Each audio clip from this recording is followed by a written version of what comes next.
¿Qué tal esos diálogos fiscales, lo actual y relevante del mundo tributario? Hoy vamos a platicar del decreto de repatriación de capitales de 2017. Tenemos un experto que nos va a platicar del tema, no se vaya.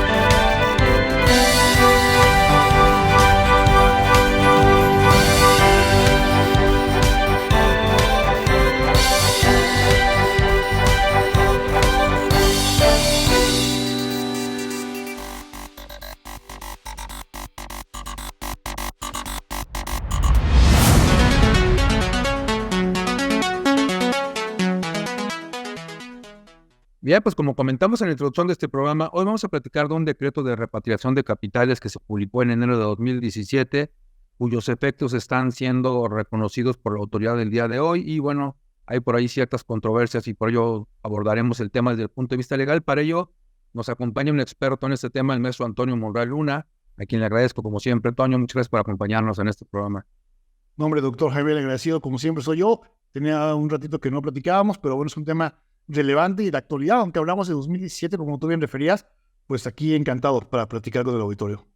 Sí, y es un decreto que, bueno, pretendía que ciertos inversionistas mexicanos que por alguna razón se llevaron recursos al extranjero, tenían recursos en el extranjero, los trajeron nuevamente a México con una facilidad en porcentaje, en importe para pagar impuestos, reconociendo que tuvieron algún ingreso, trayendo los recursos a México y que por ahí ha generado algunas controversias en estos últimos tiempos. ¿Cómo es el decreto? ¿De qué se trataba? ¿Y qué está pasando en la actualidad? Digo, primero, ¿de qué se trataba el decreto en 2017? Claro, efectivamente, Jaime, pues mira, es un tema que digamos, hoy estamos 2024, estamos hablando de un decreto de 2017, parecería que esos temas ya estaban concluidos, pero no. Vamos a empezar por el final, que es la autoridad ahorita está creciendo datos de fiscalización respecto a quienes se sujetaron a este decreto. Y respondiendo a tu pregunta muy puntual, Jaime, este decreto salió como una facilidad administrativa, una facilidad fiscal, para que, como tú bien decías, personas físicas y morales residentes en México, o que no fueran residentes, pero tuvieran un establecimiento permanente en el país, y tuvieran dinero en el extranjero de alguna inversión y alguna presencia en compañías extranjeras, pudieran traer su dinero sin temor a un tema fiscal, un tema incluso en el caso de las personas físicas, por ejemplo, tenían mucho miedo a un tema de discrepancia fiscal y sobre todo a un tema a veces penal. Entonces se saca, digamos, de esta amnistía, entre comillas, si me permite llamarlo así, un decreto con el gobierno anterior para decir, a ver, aquí va a haber una facilidad, no vamos a preguntar generalmente de dónde, sino simplemente traigan todos los recursos que tengan en el extranjero, porque a nivel mundial, Jaime, esto fue una tendencia, ha sido una tendencia, en unos países ha funcionado, en otros que en otros. En México ya había habido un par de antecedentes, pero realmente en el año de 2017 fue tan buena la recaudación, eventualmente, que incluso se prolongó la vigencia del decreto. Todo fue durante el 2017 y simplemente para ser muy claros con nuestros compañeros, nuestros amigos del auditorio, era tráete lo que tengas en el extranjero, incluyendo los rendimientos, y págame el impuesto a una tasa del 8%, el impuesto sobre la renta, sin deducción alguna. Y aquí viene el tema de la interpretación y de la aplicación del decreto, Jaime, que tú bien comentabas. Son temas fiscales que en aquel momento se tenía que considerar los tipos de cambio cuando se repatriaba el capital, había que considerar de dónde y demostrar a la autoridad de dónde venía el dinero, si lo tenía en cuentas en el extranjero, si lo tenía en inversiones, en empresas, en acciones de empresas, y finalmente no nada más era la entrada al país, Jaime, porque yo lo presentaba, lo traía a México y tenía 15 días para pagar el impuesto a la tasa del 8%. Ahí parecía muy fácil, sino también preestablecía en aras de que realmente hubiera un beneficio en México para la economía nacional, para las inversiones, que el dinero permaneciera aquí 2 años, que las empresas, que los contribuyentes estuvieran invirtiendo en empresas, estuvieran invirtiendo en bancos, en casas de bolsa, para que el dinero se quedara aquí, tuviera un efecto palpable, incluso en comprar bienes de activo fijo para esos efectos. Entonces, hasta ahí al parecer todo bien, Jaime, y como te comentaba, en aquel momento se consideró que fue un decreto exitoso porque trajo una recaudación importante voluntariamente, y tú lo sabes bien, cuando uno cumple de manera extemporánea, podrá ser el caso, pero espontánea, porque este decreto no se consideraba en ningún momento un acto de fiscalización. La gente traía su dinero, pagaba el 8%, En aquel tiempo había el punto, Jaime, que decían que incluso no se pagaban recargos y actualizaciones, pero a final de cuentas tú pagabas el 8% de lo que retornaras ahí. Pero empezamos con el tema, pues el tema álgido de saber, oye, si yo tengo mi dinero hace 20 años en el extranjero, ¿a partir de cuándo tengo que considerar el cálculo de ese impuesto? ¿A partir de hace 20 años, a partir de 10 años, a partir de 5 años?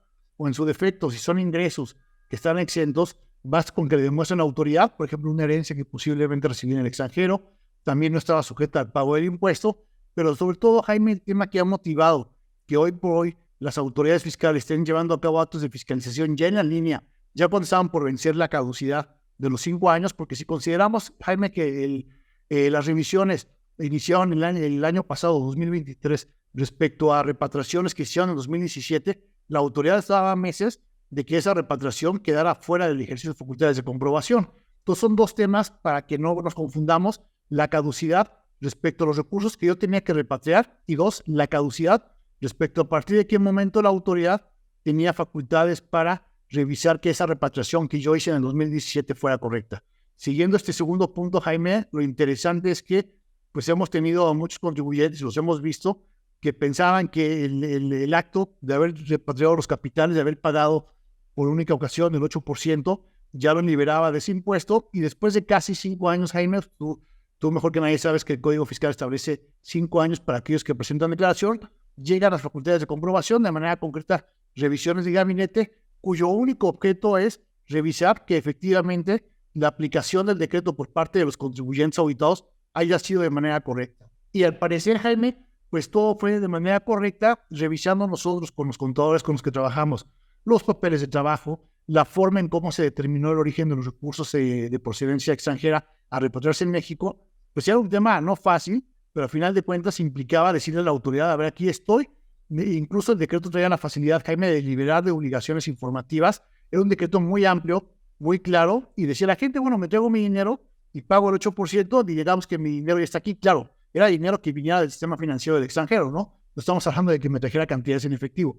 Entonces, en ese sentido, pues al parecer era todo muy claro, pero llegó el punto, Jaime, donde la autoridad empezó a fiscalizar, y en la línea de tiempo de que les faltaban 3, 4, 6 meses, empezaron a llegar las revisiones de gabinete. Y una de las principales cuestiones que ha cuestionado a la autoridad, Jaime, más allá de que dime, después de que repatriaste el dinero en 2017 y me pagaste el impuesto correspondiente a la tasa del dólar, que creo que hoy estamos en valores similares a aquel entonces, dime en qué lo utilizaste. Creo que ahí, por lo menos las auditorías que yo he tenido oportunidad de ver y de defender, Jaime, no ha habido ningún problema, porque los contribuyentes actuaron en orden, cumplieron el decreto modificatorio, hubo reglas de carácter general.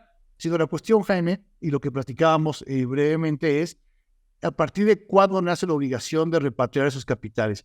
Insisto, el decreto, sobre todo una modificación que hubo en el mes de julio, el decreto se publicó, como tú bien decías, en enero del 2017, su vigencia acabó en octubre del 2017, sin embargo, en julio viene, digamos que el quid de las cosas, donde la autoridad, a través de una modificación en este decreto modificatorio, dice que yo tendré que traerme, para ser muy claro en la redacción, tú tienes también ahí el texto que seguramente nos podrá dar tu interpretación, dice: tú nada más considera la tasa del 8% sobre los ingresos que sean del quinto año y anterior al año más nuevo. Entonces, en palabras claras, Jaime, es decir, si yo estoy en 2017 aplicando un decreto de 5 años para atrás, yo voy a considerar lo que tenga en el extranjero únicamente para efectos del impuesto sobre la renta y pagarlo a la tasa del 8%, lo que tenga del 1 de enero del 2012, 2013, 2014, 2015 al 31 de diciembre de 2016.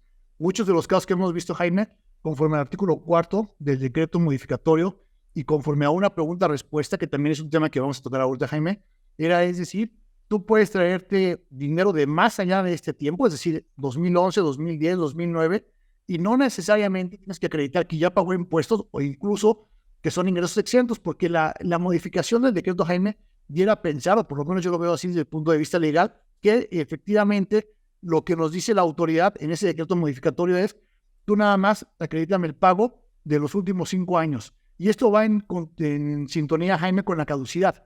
La caducidad que comentábamos ahorita, no para fiscalizar en este momento, sino para que la autoridad no pudiera fiscalizar el retorno, porque desde que el contribuyente trajo el dinero a México, desde el 2017 al día siguiente en que presentó la declaración especial que habilitó el SAT y hizo el pago, la autoridad tenía facultades para revisar y sin embargo, lo que hemos visto es que 2023 y 2022 finales, pues fueron muchas auditorías que los contribuyentes estuvieron sorteando y que hoy por hoy están en acuerdos conclusivos, que hemos platicado mucho de ese tema, están en litigios en facultades de comprobación. Entonces, el punto medular, Jaime, es centrar esta plática sobre dos aspectos. Hablamos ya de las bondades del decreto, un decreto fácil de entender, aparentemente, fácil de cumplimiento, me traigo el dinero, lo identifico.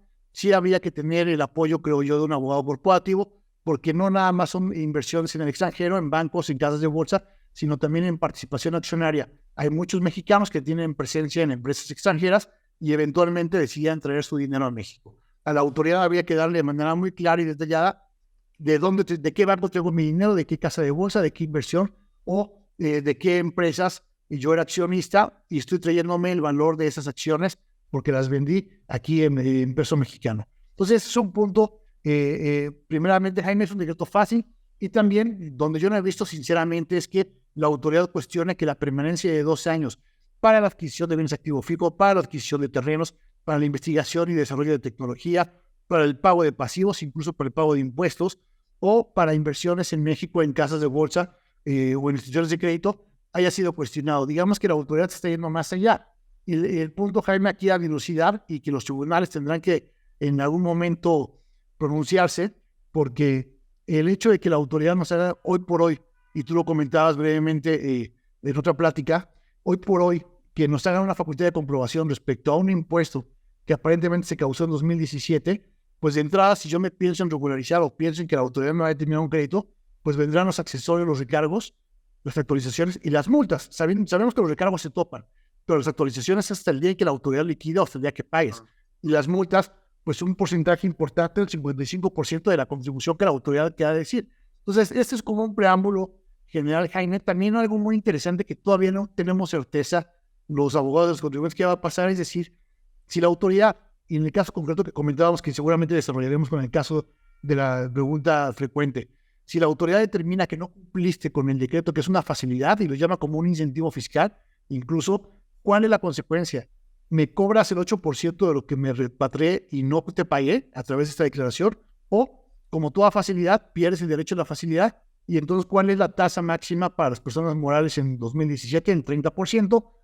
¿Cuál es la tasa máxima para las personas físicas en 2017? 35%. Entonces, aquí también la consecuencia, Jaime, de que en una auditoría la autoridad haya determinado que no cumpliste correctamente, que te reconozca que hiciste ciertos pagos a partir de que repatriaste el dinero, pero que diga que hubo un faltante, pues también la consecuencia es el faltante, sobre todo periodos distintos o anteriores a 2012, me lo vas a cobrar a la tasa del 8%, o incluso lo que ya te pagué a la tasa del 8%, me lo vas a liquidar a la tasa del 35%, porque me estás sacando del beneficio, claro, acreditándome el pago que yo ya te hice en su momento del 8%.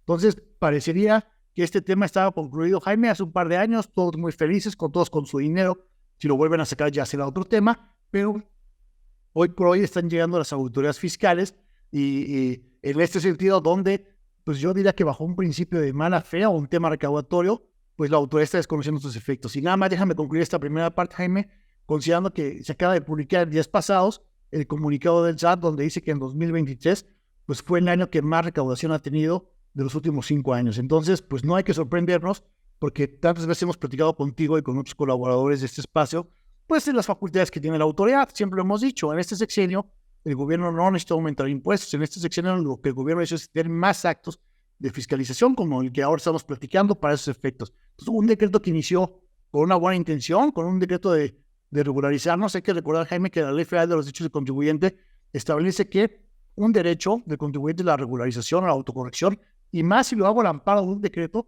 donde la autoridad me va llevando de la mano. Un decreto fácil de entender, un decreto fácil de aplicar, aunque tiene algunos bemoles, pero pues resulta que después de 5 años el SAT dice no lo hiciste correctamente y siempre buscará una parte faltante. A lo mejor hay controversias, Jaime, en estas auditorías sobre el tipo de cambio. Sí, sobre el tipo de cambio de cuando estaba en el extranjero, cuando lo retornaste o cuando pagaste, porque el tipo de cambio tú bien sabes que cambia de un día para otro. También hemos visto pequeñas diferencias entre el día del tipo de cambio en que llega a México, o bien si yo lo pago dentro de 15 días que me marcaba el decreto, pues puede haber una diferencia de tipo de cambio, pero son menores, algo que hablemos de cantidades muy grandes. Realmente la controversia mayor en este tipo de asuntos de repatriados, de repatriación de capitales, Jaime, lo hemos encontrado en esa interpretación del artículo 4 del decreto modificatorio publicado en el mes de julio de 2017, donde aparentemente me dice el SAT, tú nada más págame, tráete todo lo que tengas en el extranjero, págame el 8% de los últimos 5 años, para ponerlo en un español muy claro, y lo demás es estate a lo que marca el artículo 6 de código, que es la causación de las contribuciones, y al artículo 67, que es la caducidad. Y un tema que comentábamos, Jaime, también es en qué momento la autoridad considera, bueno, esta sería una primera aproximación. Vamos a hablar sobre la falta de certeza jurídica en un momento más, Jaime, que tú lo indiques, sobre la pregunta-respuesta, que tú también la tienes muy clara. Pero entonces, ¿en qué momento la autoridad desconoce su propio decreto y dice, no, espérame, tú me tienes que haber pagado el impuesto sobre todos los recursos que hayas repatriado por independencia de que sean anteriores al 2012? Y entonces aquí viene la verdadera controversia jurídica, Jaime, la aplicación de este artículo 4, que tú lo conoces bien, y entonces ahora los tribunales tendrán que validar esto. Hemos tenido procedimientos, comentábamos previamente, en acuerdos conclusivos, pero la postura de la autoridad fiscalizadora es decir, yo aplico el decreto, hemos logrado que en acuerdos conclusivos hagan consultas a sus áreas normativas, pero pues desafortunadamente las consultas no han salido en el sentido de que pues realmente la intención de este decreto, que era un beneficio, era pues regularízate 5 años, no más, porque no más no te puedo caducar. O si en su defecto hoy pudiera revisarnos 10 años, pues realmente si hablamos de 2012, Jaime, al 2022,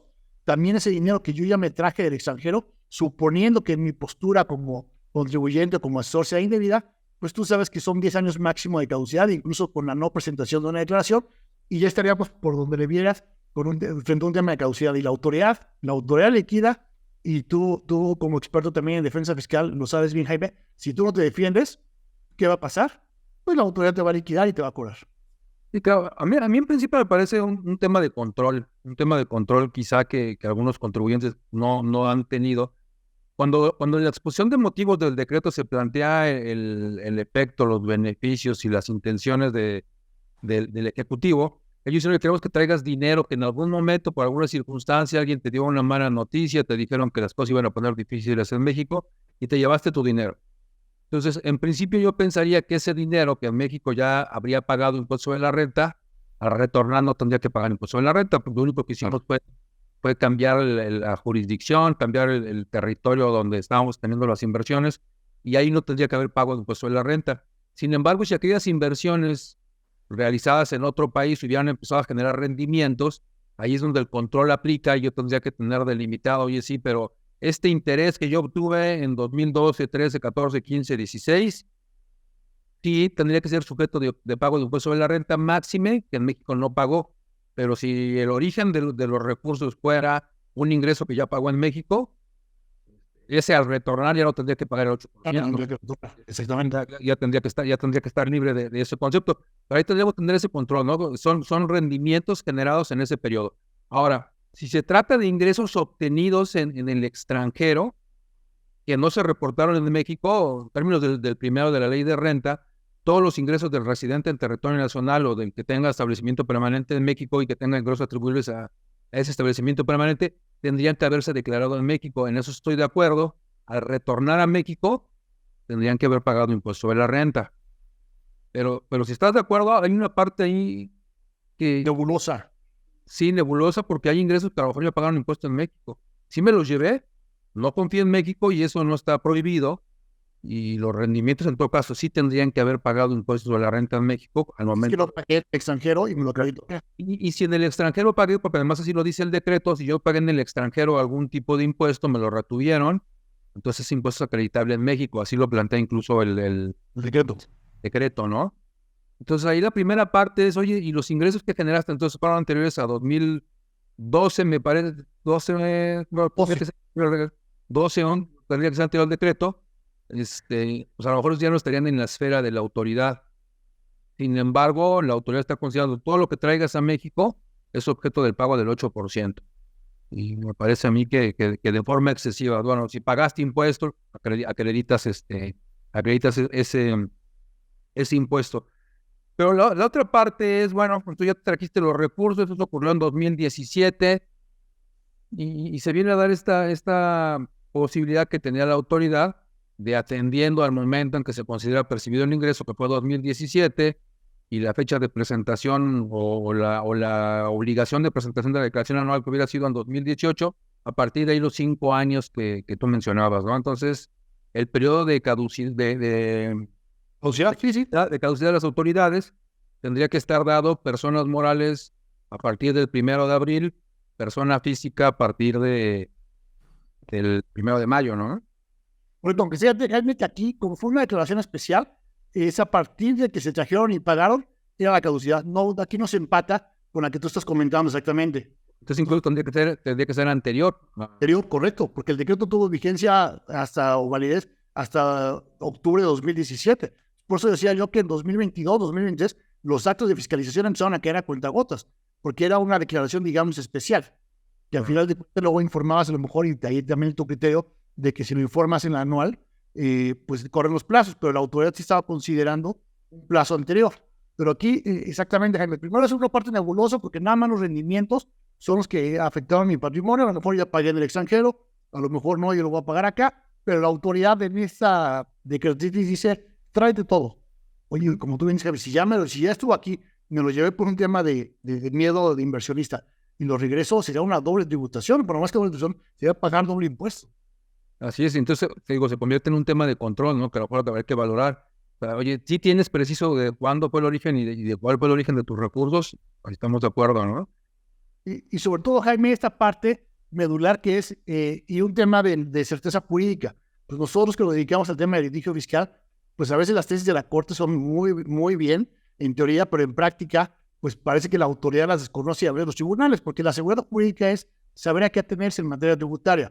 Nosotros tenemos una constitución, leyes federales, leyes reglamentarias, leyes generales, reglamentos, miscelánea fiscal, y todo en algún momento lo debemos de cumplir. Pero ¿qué pasa si cuando, ante la ambigüedad, Jaime, de la modificación del decreto, donde dice no me pagues más de 5 años, porque yo lo interpreto así, perdóname las palabras llanas, y la autoridad incluso en el portal del SAT publica las preguntas frecuentes, y la 8 te dice que y te hace un diagrama que tú bien conoces, te dice nada más tráeme del 5.º año al primer año, del 2012 al 2016, considerando un artículo 67, que es la caducidad que tú mencionabas. Entonces, ¿en qué momento la autoridad, y lo hemos visto en los acuerdos conclusivos, Jaime, y en las revisiones, dice la pregunta frecuente sobre la cual, contribuyente, tú orientaste el pago de tus recursos repatriados, no importa que sea nada más el interés o que sea el capital, sobre todo, sobre un flat, tú no tenías que haber, no es un criterio más que orientador, pero no te vincula. Entonces, en ese sentido, Jaime, es otro tema bien difícil, que ojalá los tribunales se pronuncien sobre el tema de la confianza legítima también,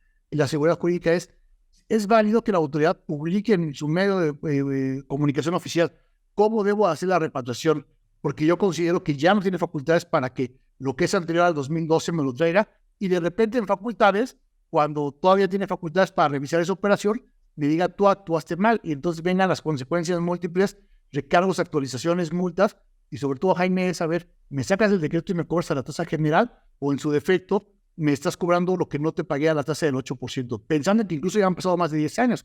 Entonces es un tema a destacar, Jaime, tanto que tendremos oportunidad de platicar cómo concluyen los litigios, de qué tanto seguridad jurídica tiene el contribuyente que sigue lo que le dice la autoridad, la pregunta que es muy ilustrativa, y la propia autoridad te dice, jurídicamente no vale nada. Así es, así es. Habrá que acreditar el origen de los recursos y ya ni siquiera la pregunta, sino el origen de los recursos y el origen posterior a 2011. Ya con eso. Con eso, yo creo que con eso, pues sí, yo reconozco, aquí te demuestro que mi ingreso es de 2011 y tú perdiste tu facultad de comprobación. Eso precisamente, Jaime, ha sido la defensa, por lo menos en los acuerdos conclusivos, porque tú, aquí es un tema de interpretación, la autoridad va a interpretar el decreto y las disposiciones como más le convenga, ¿no? Pero es exactamente lo que hemos logrado cuando trataba de hacer acuerdos conclusivos. Yo, quitando la pregunta frecuente y demás, que sí es una violación a los derechos del contribuyente auditado, que desconozcan este tema, confianza legítima, seguridad jurídica, el tema es, si yo te acredito que ya el dinero que repatrié es de anterior a 2011 o 2011, 31 de diciembre de 2011 anterior, ese dinero, digamos que está limpio, haya o no haya pagado impuestos, yo no tengo que acreditarte más que te haya pagado del 1 de enero de 2012 al 31 de diciembre de 2016. ahí está mi tasa del 8%, sobre todo si quieres, incluso lo que me lleve y lo que traje, ¿no? Para cumplir y evitarme temas. Pero la autoridad está extendiendo de más las fiscalizaciones y dicen, bueno, entonces me vas a pagar el impuesto sobre recursos que no repatriaste en 2011 anteriores, o en su defecto, en la consecuencia, Jaime, será como todo beneficio, si tú no cumples te lo quitan, y entonces vendrá una liquidación a la tasa del 35%, descontándote el 8%, va a ser créditos fiscales monstruosos, porque no hablamos de miles de pesos, hablamos de muchas veces de millones de pesos que empresas o contribuyentes tenían en el extranjero y que por un tema de creerle a la autoridad se lo trajeron, y hoy, 5 años después, están viendo que a lo mejor no fue la mejor decisión. Sí, van a superar incluso los capitales, ¿no? Eso. Exactamente. Lo que pasa con los créditos fiscales, ¿no? La omisión, la del crédito fiscal, supera por mucho la omisión de impuestos. Así es. Pues, y los tribunales, a ver cómo se pronuncia, Jaime, porque la Prodecon solamente ha tenido un criterio, lo comento muy rápido, respecto a que al tipo de cambio que comentaba que genera diferencias mínimas, pues utilizar el más benéfico, ya sea el día que traes el dinero o si en 15 días cambió y es menor, el día que pagaste o viceversa, pero es un tema menor porque la verdad es que la diferencia no es mucha, pero la Prodecon no ha emitido un pronunciamiento respecto a la falta de certeza jurídica y los litigios están actualmente, tú lo sabes bien, Jaime, en los tribunales. Ojalá tengamos oportunidad de platicar ya con sentencia en mano para saber cuál es la interpretación correcta. Pero pues sí, Toño, digo, un tema que bueno, hoy está en la palestra. Pues muchas gracias, Toño, muchas gracias, nos acabó el tiempo. Afortunadamente, ¿dónde te encontramos en redes sociales? Porque seguramente mucha de la gente que nos sigue tendrá... Jaime, todo gusto en mi Twitter, bueno, ahora X, a Monreal78, ahí me pueden encontrar, contactar, cualquier duda, pregunta, material que quisieran, y pues ya tenemos algunas auditorías andadas y algunos procedimientos andados. Entonces, quien tenga alguna duda, con todo gusto nos puede contactar o por tu conducto, Jaime. Pero el tema no nada más es el contribuyente. Muchas veces, y concluyo con esto, Jaime, y agradeciéndote como siempre la invitación, es no nada más es autocorregirte, es pues no dejarse en esta parte. Si queremos que haya razón, pues hay que llevar a los tribunales, con todo lo que implica, ¿no? Que sabemos que el litigio también no tiene sus mejores días, a ver si algún día hacemos alguna plática sobre los criterios de los tribunales, pero pues esto está como un pan horneado para que las salas del tribunal se pronuncien. Claro. Muchas gracias a la gente que nos acompañó. Y bueno, pues está la puerta abierta para que sigamos platicando de este y otros temas. Seguramente con la sentencia en mano algún día platicaremos de esto. Gracias y nos vemos la próxima semana en una emisión más de Diálogos Fiscales, las cuales le recomiendan no tributario. Hasta la próxima. Muchas gracias.